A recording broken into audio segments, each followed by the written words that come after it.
BJP ने MP में तो गजब कर दिया, अब राजस्थान वाली महारानी का क्या होगा। राजस्थान वाले मंत्री सांसद भी कर रहे खुद को तैयार, विधायकी न लड़नी पड़ जाए इस बार। पायलट की गढ़ में बड़ा गेम, दिल्ली से उतार दिया बड़ा गुर्जर नेता, वसुंधरा बिल्कुल शांत। बीजेपी के केंद्रीय नेतृत्व ने जैसे ही एमपी में 7 सांसदों सहित 3 मंत्रियों को विधानसभा का टिकट दिया, वैसे ही राजस्थान के रेगिस्तान में भी सब समझ गए कि राजस्थान में भी इस बार महारानी का हाथ खाली ही रहने वाला है। केंद्रीय नेतृत्व जो चाहेगा वही राज्य की पार्टी यूनिट को मानना होगा। पिछले विधानसभा में राजस्थान की जनता नारे लगा रही थी, मोदी तुझसे बैर नहीं, वसुंधरा तेरी खैर नहीं। जिस तरह के नारे जमीन पर लग रहे थे, राजस्थान में हुआ भी वैसा ही।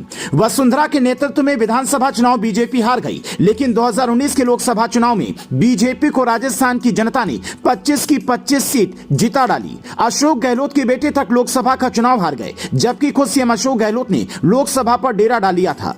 मौजूदा आने वाले विधानसभा चुनाव में वसुंधरा जानती हैं कि मोदी शाह से नेगोशिएट करना इस बार मुश्किल होगा। बीजेपी और पीएम मोदी का राजस्थान के लिए साफ संदेश है, चुनाव में बीजेपी का चेहरा पीएम मोदी ही रहेंगे। मतलब पीएम का चेहरा कमल निशान के बूते ही बीजेपी और उसके राज्य यूनिट को यह चुनाव लड़ना है और जीतना है। मध्य प्रदेश की दूसरी लिस्ट आने के बाद राजस्थान के खेमेबाज सतर्क हो गए हैं, क्योंकि खेमेबाजों का इस बार नुकसान तय है। जो खेमे से अलग हो उसका ही फायदा है। पीएम मोदी के 25 सितंबर को हुए जनसभा के बाद से सबको इंतजार बीजेपी की पहली लिस्ट का है, जिसमें 50 उम्मीदवारों के नाम शामिल हो सकते हैं। मध्य प्रदेश की तर्ज पर राजस्थान में भी इस सप्ताह के लिए लिस्ट ए और डी कैटेगरी आ सकती है। इसके लिए पूरी तैयारी की जा चुकी है। पीएम मोदी की ददिया रैली से राज्य यूनिट समेत जनता को सीधा संदेश, चुनाव में चेहरा मोदी ही होंगे। राज्य में खेमेबाजी नहीं चलने देंगे, राज्य में खेमेबाजी नहीं चलने देगी बीजेपी। जिसको केंद्रीय नेतृत्व कहेगा उसको चुनाव लड़ना होगा। अपने पोस्टर बैनर में नेता केवल पीएम मोदी और कमल की फोटो लगवा रही हैं। राजस्थान में किसी भी अनजान चेहरे पर दांव पार्टी नहीं लगाएगी। टिकट उनको ही मिलेगा जो वहां पर संगठन या सरकार में रहे होंगे। मध्य प्रदेश के खेल में महारानी समझ गई है कि अभी तेवर दिखाने का फायदा नहीं, तो वो बस केंद्रीय नेतृत्व के साथ सामंजस्य की बात कर रही हैं।